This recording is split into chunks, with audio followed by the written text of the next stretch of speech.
Hi guys, welcome back to episode DB Cars, and today's episode I'll be showing you guys GetGo MG M4. So let's dive straight to this video right now. Alright then, so here is guys the GetGo MG M4. Before I show you guys the trunk space as well as the interior, let me just show you guys the outside of the car itself. So as you guys can see, this is the latest MG that GetGo has added to the fleet itself. So let me just walk through you guys the damages for this vehicle, there's any, before I show you guys the trunk space itself. So starting from the driver's side itself, as you guys can see, there isn't any obvious damage to it other than it being brand new itself, or maybe this thing right here itself. But over on the front, to be honest, when this car first came out, I'm not really a big fan of it, because I think something about the front I don't really like at all. So yeah, but front good thing is there isn't any windscreen chip, which I noticed as of this time filming. But let me just show you guys the passenger side. So passenger side, as you guys can see, there is no obvious damage to it either, which is a good thing. Plus also, if anyone wondering where is the charging port, it is on the left hand side, just behind the rear passenger itself. Moving towards the back, there isn't any other obvious damage either, which is a good thing for this vehicle itself. So yeah, if you guys see my past reviews of GetGo MG, you guys will remember I reviewed the GetGo MG ZS EV, which is the car which they added in previously, but it's been since removed from their fleet, so that's very unfortunate. But let me other than that, oh yeah, before I show you guys the trunk space, let me just show you guys one good thing about this ZS that I really like. One good thing about this vehicle itself is this bottom part right here, the front bottom part. Even though there's some visual exposed carbon right here, one thing I really like about the front is actually it's not like body colored, where usually after some usage you can see the scratches or dents on it. This is, from what it looks like, it is plastic itself. So I think if they want to replace this, if they were to replace it, it can be easily swapped. Unless you're telling me you have to swap out the whole front bumper, then it's another thing already itself. So yeah, but other than that, let me just show you guys the trunk space for the MG right now. So let me see if I'm able to do so itself. If not, I think there is a button right here itself on the driver's side. Alright then, so yeah, basically to open the trunk from the inside, this button right here, so just press on that, it should open. If not, that is the button to disable the trunk. Okay, that's a little bit weird. Okay, there's never seen that before. Either it senses that it is too close towards the rear, so it won't open. If not, yeah, just like that, it should be able. Yeah, I don't know why the button, maybe there's some, I don't know what's the issue with that button inside, but yeah, just pressing on that button, that lever right down below, you're able to access the trunk. So this is how much trunk space you get for the MG M4.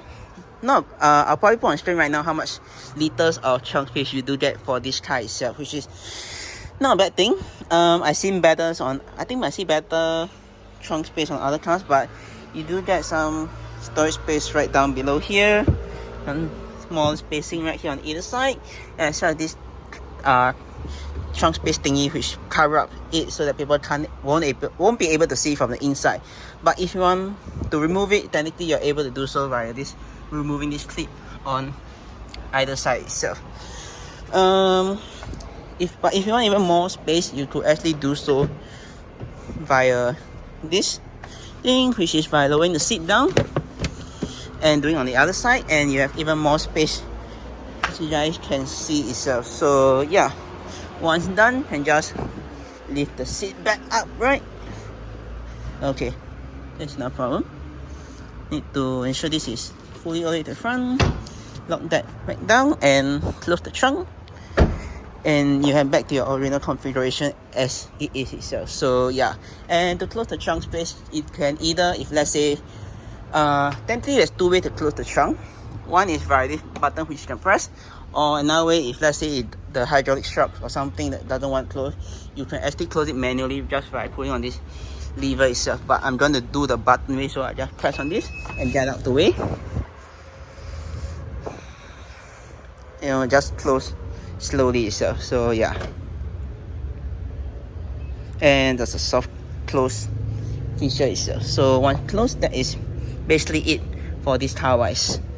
Now let me just show you guys the rear seat. So jumping into the rear seat of the MG is not that bad either, which, to be honest, I think it's definitely a step up from the ZS time when I don't know, I think maybe the quality of it is improved since then.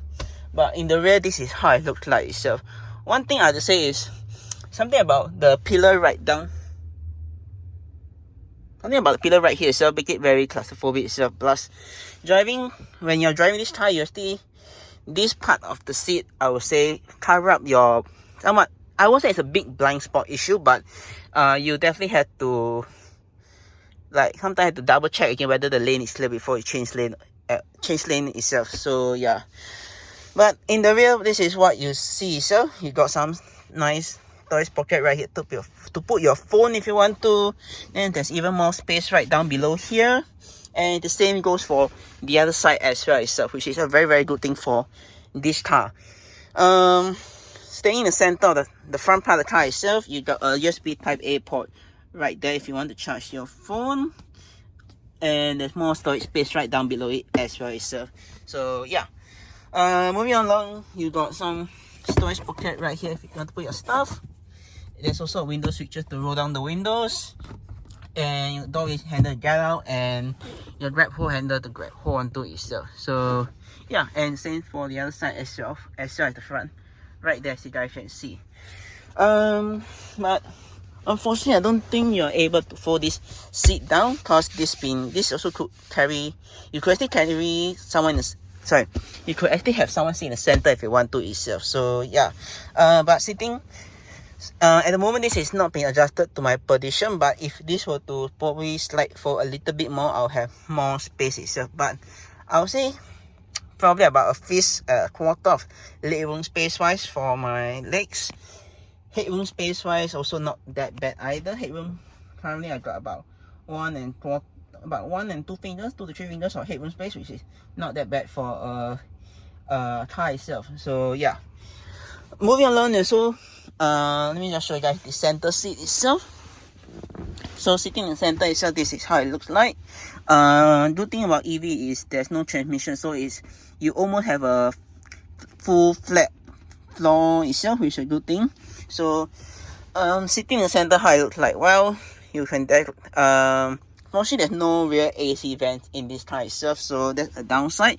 But if the driver is willing to share, or the people in front are willing to share AC, then it could technically be blowing back to you itself, which is a good thing for this car as well. So yeah, also another thing is there isn't any center lighting like some cars have. The only lighting you have is right at the front itself. So yeah, but sitting in the center itself, I would say it's not that bad. You have to slightly lean back about 4 fingers, or about a fist of headroom space wise. Legroom wise, depending on how the people in front adjust their seat, this has been adjusted to the last person sitting position. So it's about say about 3 fingers on the left and about 2 fingers on the right base of this position, which I set it, the driver's seat, which I set it in itself. So yeah, other than that, you just get some isofixing point right here, which you could remove. You technically could remove this part right here itself, and you're able to put child seat in it. Let's say you're renting this car for an outing if you're toddlers or something itself. So yeah, but this is how the interior of the MG M4 looks like itself. So yeah, not that bad. It's definitely something new I've seen. I would say it's one thing I would say it looked very similar to is the Auto 3, where you got a screen right there and another screen right there itself. Technically, the Auto 3 design, it looks slightly better with a bigger screen in the center, so that you can do more of your navigation right there, and a smaller screen right there, so that you're not so focused in the middle. But this, I would say, for the M4 is like somewhere in the middle, where they do not want to do a very small screen where it doesn't really serve a purpose. Plus, they also do not want to do a big screen that make it too distracting itself. So I would say this is for the center infotainment itself. It's just nice itself lah. So yeah, if I could say something about the driver screen right there, which you guys can see, that thing right there. I'll show you guys more on that once I move to the front, but for the time being, let me just give you guys a brief walkthrough. Only problem with that is I would say I wish the screen is slightly bigger, or maybe something similar, something almost the same size as this, so that you're able to see most of the things. Cause I'll talk that more in the next clip. But I just wish the screen is bigger itself. That's my only issue with that screen itself. So yeah, let me just jump out of the car right now, and I'll show you guys the front of the car itself. So let's go. All right, now let's jump into the front of the car itself. So basically, this is how it looks like with basically with the screen and all the buttons itself. So let me just talk on the storage space for this car wise itself. So storage space, starting out with, you got one space right there itself, which I think I could technically fit my bag if I want to. Yeah, just like that. Not a big issue at all itself, which is a good thing for this car. Next up, you also got another storage space right down in the center, which I mainly put my bag at. Then there's also another one right here itself. So probably if I want to put my drinks, I could just put them here and cover up, which is also not a quite good thing about this car. If not, you can put it in the front cup holders itself. So yeah, talking about the center console right now, you got a very small net right here to put your wallet if you want to, or put something right here. You got another storage space right here to put stuff if you want to, and you could also hide it right here itself, which is a good thing for this vehicle. Right down below, you got your Type A and Type C port, as well as in the center you got the cigarette socket outlet itself to let's say if you want to, I don't know, you want to do what with it itself, but yeah. Moving along, you got your gear selector as well as your handbrake itself right here, and right behind it your wireless charging pad to charge your phone itself.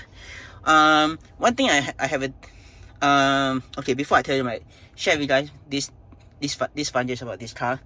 This vehicle itself, the gear knob is very similar to the ZS EV, which I reviewed last year or the year back, but I realized there's one problem with it. I think this wasn't a big issue with the ZS because it was quite low further down in the center console, or it's just I didn't check the gear in. But basically, if let's say there's sunlight itself, you won't be able to see the gear you're in, so you might mistaken that, hey, I thought you might mistaken it as you're in reverse, but you're actually in drive. When you're in drive, you're in reverse. That's the issue I almost had with this car, so where I mistakenly thought that I was in drive when the car was still in reverse, and I almost reversed into someone else that's behind me itself. So yeah, that's one thing you guys had to be careful about. And even though the screen did tell you guys it's right down at the bottom, it's not that clear. I wish it was right at the top rather than the bottom, because you got this lane keeping assist thingy right here, as well as your adaptive cruise control right here.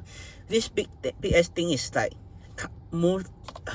It's like it entire the whole screen is, so when you can't even see this thing right down below. If let's say you're sitting back from this position, you can't even see the gear you're in, which is a big hazard itself, which I feel it is. So I just wish that they had put the gear selector right at the top, and this was further down itself. But other than that, not a big issue for this car lah. So yeah, but moving on, you just got your two AC vents right here. You got your AC controls to turn on and turn off the AC. You got your front and rear defrost, your headlight button, your volume control switch for the entertainment itself, as well as your home button, which you can press to go back home, which is this itself. This car also has Apple CarPlay and Android Auto, which is unfortunately wired itself, so you have to plug into the thing right down below in order to access it itself. So yeah, but other than that, it is also a touchscreen, which you can just touch and select whatever thing you want to itself. Also another thing, this vehicle is almost, I can't remember what kind, it has the same function, but basically as long as you are near an object, the camera will just automatically turn on itself. So it basically will show you guys whatever that's in front of you, beside you, or behind you itself, which is something that if let's say you have navigation on and you're not sure whether you're going straight or going left at a stoplight, you technically you're able to access it, but you have to go back to home, touch this, touch that, then to get to navigation, when in the first place your navigation is already there itself, but it's just gone because the camera itself is very annoying itself, which I can show you. I think it's 360. 360. Yeah, basically this will automatically pop up when you're at a traffic light itself or you're near an object itself. And touching on this subject, you're able to see what's behind you, beside you, left or right, and you also got top-down view itself, which is a good thing for this vehicle. Alright, that's basically it for the infotainment itself. Let me just show you the wheel right now. So the wheel itself, basically all this thing on the screen right here itself, basically this adjusts this thing on the left, this thing adjusts on the right hand side itself. So yeah, so basically you're able to cycle through just by pressing this button. You're able to see it will cycle through. Basically, it will show up this, then you just need to use this D-pad looking thingy to swivel to the left or right or down. Let me just go back to that. Down, up. Yeah, that's basically it. This right here itself, unfortunately, you're only able to do this, which is I'm not too sure. I think this is the distance between the vehicle itself. Yeah, basically that's the only thing. To activate cruise control, just this button itself. This is the voice command, and this is whatever you save on the start for the payment, if I'm not wrong itself. So yeah, and this is also probably for that itself. So yeah, but other than that, you just lastly just got your mirror adjusting tool right here. So basically to adjust the mirror on the left, just swivel to the left, right, just swivel to the right, and center is that. I haven't figured out how do I fold in the mirrors via this knob. Usually there isn't an option for like you pull out then you twist down, but I don't want to break this car because this is the only new car in Fleet, so I'm not going to do that. But if you guys know how to do so, do drop the comment section down below itself. Right beside it, just got your angle dimming thingy, which you can adjust it itself, and also got the trunk button right here for the rear, and the front is just right there itself with the latch itself. So yeah. Alright, lastly, you just got window switches right here for all 4 windows, and this to prevent people from rolling down the windows itself. So yeah, and also got small storage space right here on the driver's side as well as the passenger side itself. So yeah, and lastly, you just got sun visor right here with a mirror, but same thing as the other cars, this doesn't have light, which is a bit weird for such a modern day car. So yeah, that's basically it for this car wise. Oh yeah, and also lastly, before I end off the video itself, this car doesn't have, basically the way to turn on this car itself is to basically this car will turn on itself once it detects that you're sitting on the seat, same as the Polestar. So but for the Polestar is once you get in, the car automatically turn on and you can just shift to gear and drive off. For this is you have to sit on the driver's seat, press the brake pedal, select the gear, and off you go itself, and the handbrake will just release by itself as well. So yeah, but that's basically it for that. You also got light right here which can turn on, turn off, and this will automatically turn on, turn off when the doors are open itself. So yeah, and also you got sun visor right here to put your stuff if you want to, your sunglasses or whatever thing you want to put inside here itself. So yeah, and to adjust the seat and steering wheel itself, to adjust the steering wheel itself is via this lever right here. Just pull on that and you're able to adjust it. So once done, just push this back up and it will lock it in place itself. For this seat itself is electronic seat, so to adjust the how back is this right here, this also can adjust the height itself. So yeah, and this to adjust the angle is the seat itself. So yeah, that is probably it for this car. If you guys enjoyed the video itself, do click the subscribe button down right below to see more videos like this, or click subscribe and click see my 2 other videos. And with that, I'll see you guys in the next video. Peace.